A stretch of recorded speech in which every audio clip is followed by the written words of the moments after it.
I woke up in a hospital bed with the sharp smell of antiseptic in my nose and the weight of bandages pressing against my skin. My ribs ached with every breath. My phone buzzed on the tray beside me, and for one foolish moment I thought it might be my mom or my sister checking if I was alive. Instead, the screen lit up with pictures from my family group chat. There they all were, laughing, hugging, clinking glasses at my cousin Rachel's baby shower, balloons in pastel colors, a cake shaped like a rattle, and my mother right in the center of the photos, smiling so wide you'd think nothing else existed in the world. Not a single message asked how I was or when they could see me. The last thing I remembered before the crash was picking up decorations for that same baby shower. Now I was lying here alone, staring at their celebration through my phone screen. When the nurse handed me my discharge papers, I felt a lump in my throat. I texted my sister Megan asking if someone could come get me. Her reply came within seconds. "We're using your room for storage," as if I were an afterthought in my own home. A minute later, my mom's text appeared. "Don't make a scene." I sat there in my hospital gown, holding my bag of belongings, and typed one word back. Okay, I thought that would be the end of it. But that night, the headline about who picked me up from the hospital made their jaws drop. Before the accident, my life wasn't exciting, but it was steady. I was 29, working as a school librarian at Jefferson Elementary, the kind of job people underestimate until they see you wrangle 30-second graders during story hour. I lived with my mom, Linda, in the same 2-story house I grew up in. It wasn't by choice exactly.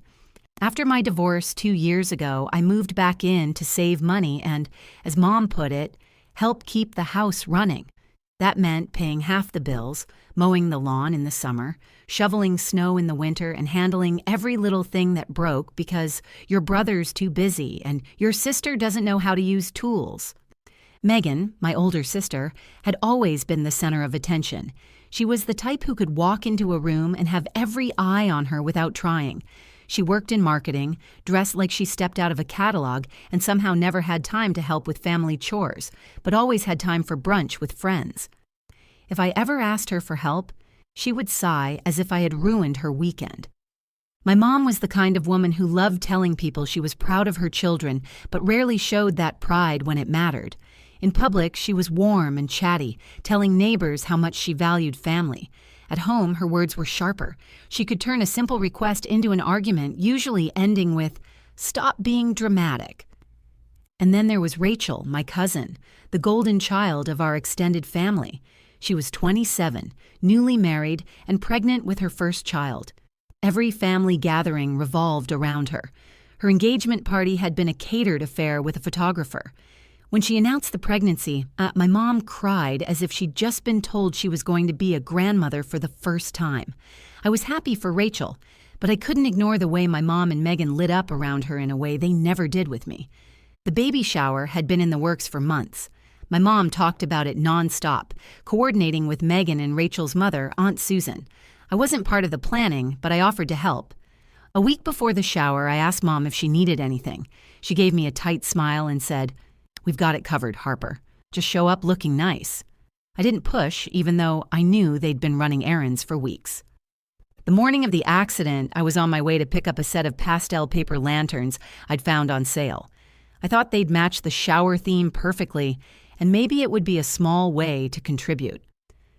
I had the radio on, a coffee in the cup holder, and my mind on whether I'd have time to get my nails done before the party. I never saw the other car coming. 1 second, the light was green. The next, there was a flash of metal and the shattering sound of glass. The force slammed me against the seatbelt. My coffee flew forward, splattering across the dashboard. My head hit the window, and the world tilted. When I opened my eyes, I was staring at the cracked windshield, the smell of burnt rubber filling the air. My hands shook as I reached for my phone, but it had flown somewhere under the seat. A man's voice cut through the ringing in my ears. "Ma'am, don't move. We've called for help." The paramedics arrived quickly, their movements efficient. One of them leaned over me and asked my name. I told him, and he asked if I had family to call. I gave him my mom's number. As they loaded me into the ambulance, I heard one of them say into his radio, "Female, late 20s, stable, but needs evaluation." At the hospital, they ran tests and stitched a gash on my forehead. A nurse offered to call my family again. She came back a few minutes later, her expression polite but tight. "They said they're at a family event and can't come right now. Is there anyone else we can call?" I stared at her, trying to process the words. "They said that?" She nodded. "Do you have a friend we can reach?" I shook my head. I wasn't close to many people anymore. My divorce had left me withdrawn, and most of my friends had been from my ex-husband's side. I pulled out my phone and checked the family group chat. Dozens of new messages, pictures of Rachel in a floral dress holding her belly, Aunt Susan holding a tray of cupcakes, Megan laughing with a glass of punch in her hand, my mom standing beside Rachel, her hand on her shoulder, both of them smiling wide. I scrolled through the images twice before I realized there was no mention of me. No, "Hope you're okay." No, "We'll come after the party." It was as if I didn't exist. The doctor came in and told me I could be discharged. "You'll be sore for a few days. Take it easy and make sure someone's around to help you at home." I almost laughed. Right. I sent a text to Megan. "Can you or Mom come pick me up?" Her reply was fast. "We're using your room for storage." I read it twice, thinking maybe I'd misunderstood. Then my mom's message popped up.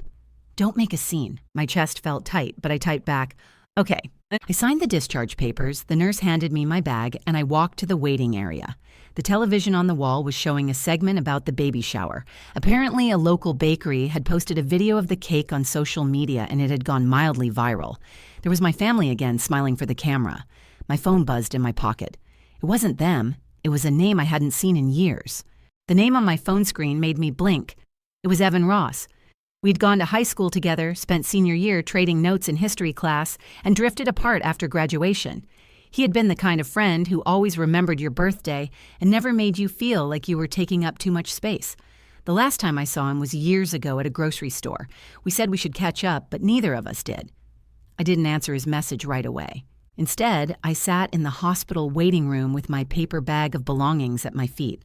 The hum of the vending machine was loud in the silence. A nurse behind the desk tapped at her keyboard, occasionally glancing over at me. I could feel the weight of her pity. I opened my family group chat again. Megan was posting short videos from the baby shower, zooming in on the games, the decorations, the gifts. My mom was tagged in a photo of her holding a stack of presents, laughing with Rachel. There were hearts and smiley face reactions from relatives. I typed a message into the chat. "I'm out of the hospital. Can someone come get me?" I hit send and stared at the screen, waiting for the little typing dots to appear. Nothing. 10 minutes passed. The nurse came over and asked if I had a ride yet. I told her I was still figuring it out. And another 5 minutes. My phone buzzed. It was a private text from Megan. "We can't leave now. The photographer is about to take the group pictures." I could almost hear her voice, impatient and clipped, like I was the one inconveniencing her. I wrote back, "It's important. I just got released. I need help." Her reply was immediate. "Harper, please, don't be dramatic. Just get an Uber." It was the same phrase my mom had used 100 times before. Don't be dramatic. Don't make a scene. Don't ask for too much. I looked up from my phone and saw the nurse watching me again. Her eyes were kind but tired, the way people look when they've seen too many variations of the same story. I wanted to tell her I was fine, that I could handle this, but my voice stayed in my throat. Finally, my phone lit up with a new message from my mom. "I heard you're trying to get someone to leave the shower. Please stop. Rachel's day is important, and you'll ruin it if you keep this up." Something in me went cold. I stared at the words until they blurred. Then I typed a single word, "Okay." I set the phone down on the arm of the chair and closed my eyes. My head was pounding, and the ache in my ribs made it hard to sit up straight. The idea of dragging my bag to the curb and climbing into the back seat of an Uber while strangers gawked at my bruises made me want to sink into the chair and disappear. The sound of a chair scraping the floor nearby made me open my eyes. The nurse was leaning over the desk again. "Do you have anyone who can come?" she asked softly. I hesitated, then picked up my phone. My thumb hovered over Evan's name. We hadn't spoken in years, but I knew if I called him, he would come.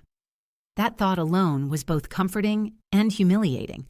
Why was it easier to rely on someone I barely knew anymore than on my own family? I sent him a quick message. "Hey, this is Harper. I'm at County Hospital. Could you maybe give me a ride home?" His response came almost instantly. "Stay put, I'm on my way." For the first time all day, I felt a sliver of relief. While I waited, I tried to distract myself by watching the television in the corner. The news anchor was talking about a heat wave, then switched to a lighthearted segment about local events. They showed a clip from the baby shower again. There was my mom, front and center, her arm around Rachel, both of them glowing for the camera. I wondered if anyone there had noticed I wasn't around. Probably not. I heard two nurses near the desk talking in low voices. One of them glanced in my direction. "That's the girl whose family didn't come," she whispered. Her colleague shook her head. "I can't imagine. My sister would drop everything if I was in the hospital." I pretended not to hear, but the words lodged in my chest. I thought of all the times I had driven my mom to doctor's appointments, picked up Megan from the airport, planned Rachel's engagement party when no one else had the time. I had been the dependable one, the one they could always count on, and now, in the one moment I truly needed them, they were too busy posing for pictures. When my phone buzzed again, I grabbed it. A short message from Evan. Outside. Black SUV. I stood up slowly, wincing at the pull in my ribs, and picked up my bag. The nurse behind the desk called out, "Take care of yourself, hun." I nodded without trusting myself to speak. I walked through the automatic doors into the warm evening air and saw Evan leaning against the driver's side of a sleek black SUV I had never seen before. He looked older than I remembered, his jawline sharper, his hair shorter, but his eyes were the same, steady, warm, and focused entirely on me. "You okay to walk?" he asked, stepping forward. "I'm fine," I said, though we both knew it wasn't entirely true. He opened the passenger door and helped me in, his hand firm under my arm. As I settled into the seat, I noticed there was someone in the back, a woman holding a camera. She gave me a small smile. Evan slid into the driver's seat. "Harper, this is Claire. She's a friend of mine, works for the Chronicle." Claire leaned forward slightly. "Evan told me what happened. If you're comfortable, I'd like to hear your story." I blinked at her, unsure what to say. Evan glanced at me. "No pressure, but people should know how you were treated." I looked out the window at the hospital fading behind us and thought about the texts, the pictures, the silence. "All right," I said. "I'll tell you." The hum of the road filled the SUV as Evan pulled away from the hospital. I kept my gaze on the window, watching the streets slide by.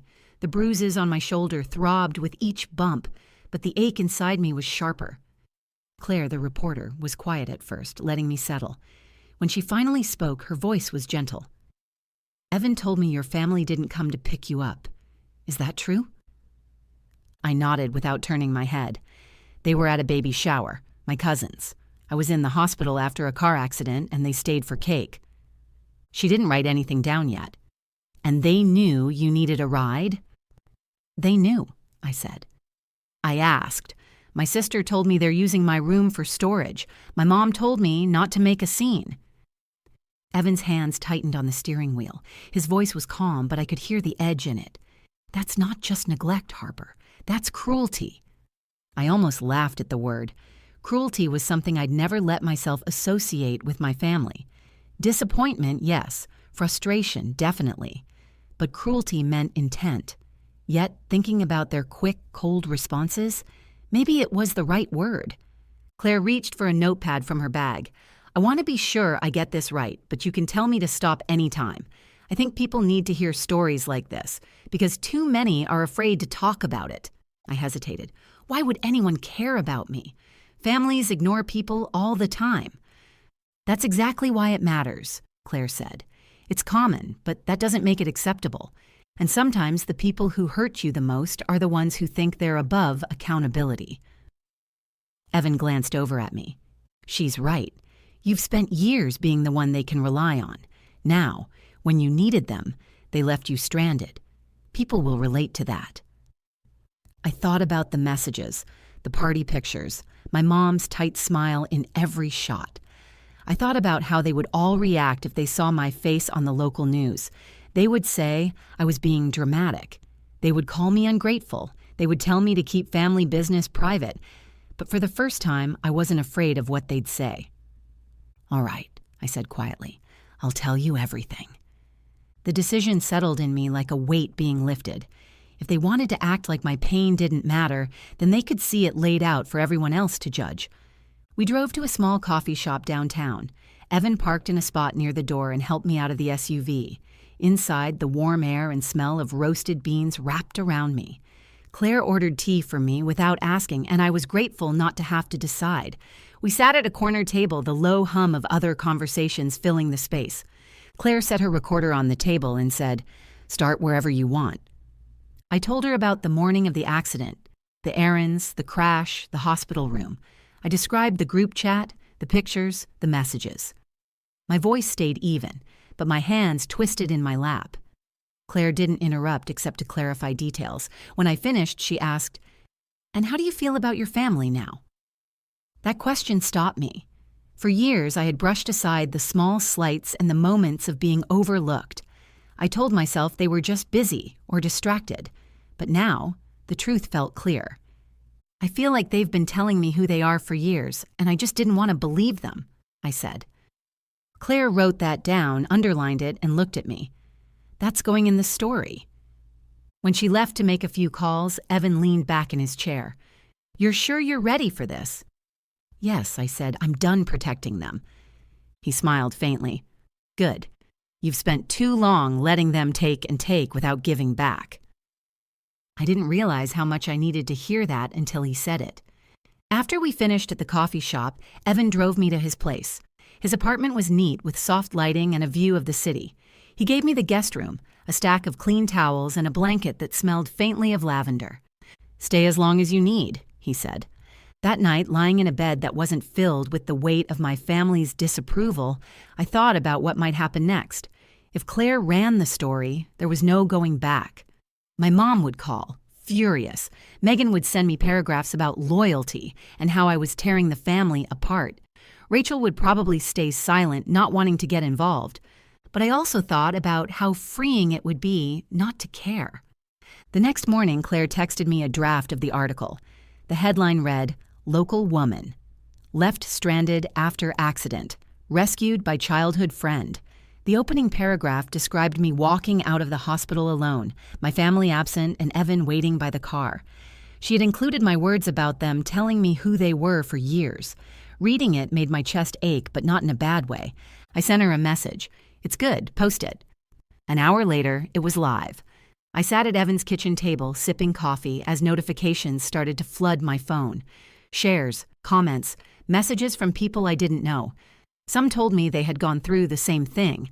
Others were furious on my behalf. The anger from strangers felt strange but validating. And then the first text from Megan came in. "Why would you do this to us?" It was followed by one from my mom. "You've embarrassed the family. Take it down." I set the phone face down on the table. For once, I didn't feel the urge to reply. By midday, Claire's article had been shared over 1,000 times. Local radio stations picked it up, reading parts of it on air between traffic updates. One anchor even added, "It's hard to believe anyone would choose a party over their own family member in the hospital." My phone kept buzzing, but I ignored the calls from my mom and Megan. Every time I glanced at the notifications, I saw more messages from strangers offering support. People I had never met were calling me brave for speaking up. Others shared their own stories of being left behind by the people they trusted most. Reading those comments made me feel less alone, but I knew my family wouldn't let it go quietly. Around 3 in the afternoon, Evan's intercom buzzed. He checked the camera and frowned. "It's your mom." My stomach tightened. "She found me?" "I'm guessing she drove straight here after seeing the article," he said. The buzzer went off again, longer this time. Evan didn't press the door release. "Do you want to talk to her?" I thought about the years of letting her control the narrative, of biting my tongue to keep the peace. "Yes," I said finally, "but not alone." Evan opened the door and stepped back as my mom walked in. She was dressed in a light blue dress I recognized from Rachel's shower photos, her hair perfectly styled, makeup untouched by tears. She didn't greet me. "You need to call that reporter and tell her to take the story down," she said, her voice clipped. "Do you have any idea what you've done to this family?" I stood up from the couch. I told the truth. You humiliated us in front of the entire town. People are calling and asking what kind of family leaves someone in the hospital. Your Aunt Susan is furious. Rachel is embarrassed." I crossed my arms. "Rachel is embarrassed because she knows what you all did was wrong, and you're not mad about what happened. You're mad people know about it." Her eyes narrowed. "Don't you dare turn this around on us. We had plans that day. Rachel's shower was important." And my life wasn't. My voice rose before I could stop it. "I was in a car accident, Mom. I could have been seriously hurt. I was scared, alone, and I asked you for help. You told me not to make a scene." Evan shifted slightly, but he didn't say anything. He let me speak. My mom's jaw tightened. "We didn't think it was that bad. If you had really needed us, you would have called again." "I shouldn't have had to beg," I said. She opened her mouth, but before she could speak, Evan walked over to the coffee table and picked up his phone. He tapped the screen, and the sound of Claire's voice filled the room. She had sent me the recording of our interview. It played the part where I said, "They've been telling me who they are for years, and I just didn't want to believe them." My mom's face went pale. "That's what you're upset about," I said. "Not the accident, not that I was alone. You're upset that the mask slipped and people saw the truth." She straightened her shoulders. "If you think you can burn bridges like this and come crawling back later, you're wrong." "I'm not coming back," I said quietly.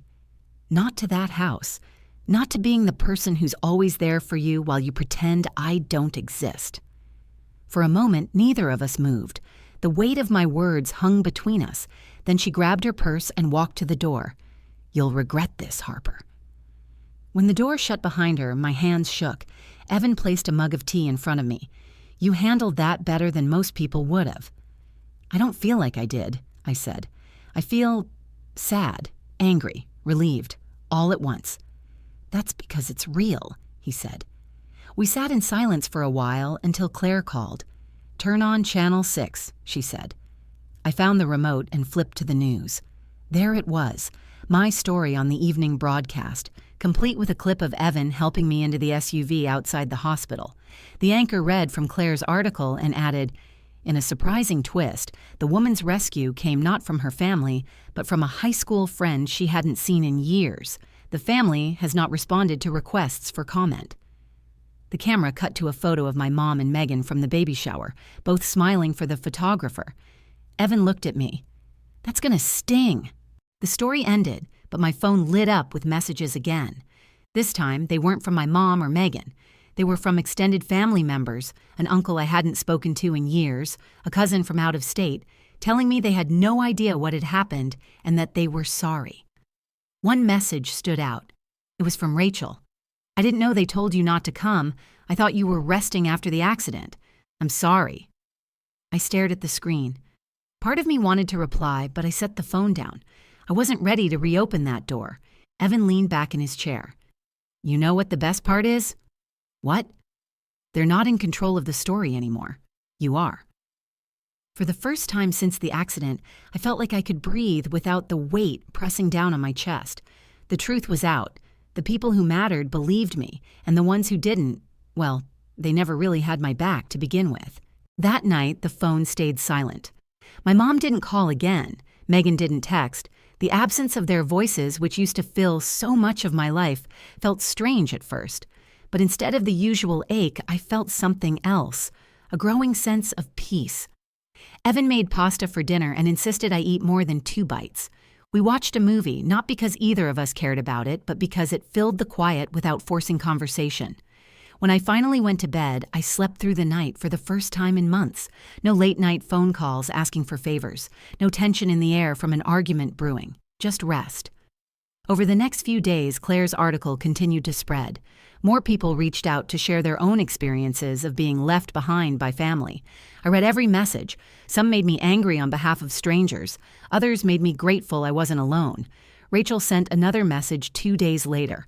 "I want you to know I don't agree with how they handled it. I wish I had known you were in the hospital. I would have been there." I believed her. But I also knew that any relationship with her would have to start fresh, away from the influence of my mom and Megan. I didn't reply yet. I wanted my next step to be mine, not a reaction to theirs. Evan's apartment began to feel like more than just a place to crash. It felt safe.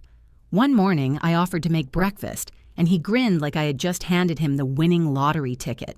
It wasn't grand gestures that mattered. It was kindness without strings. Meanwhile, the calls from my mom and Megan slowed, then stopped entirely. No apology came. No attempt to make things right. At first, that stung. But it also confirmed what I had started to accept. They were never going to be the people I hoped they would be. On the 5th day after the article went live, I drove past my old house with Evan. The curtains were drawn and a faint light glowed from my bedroom window.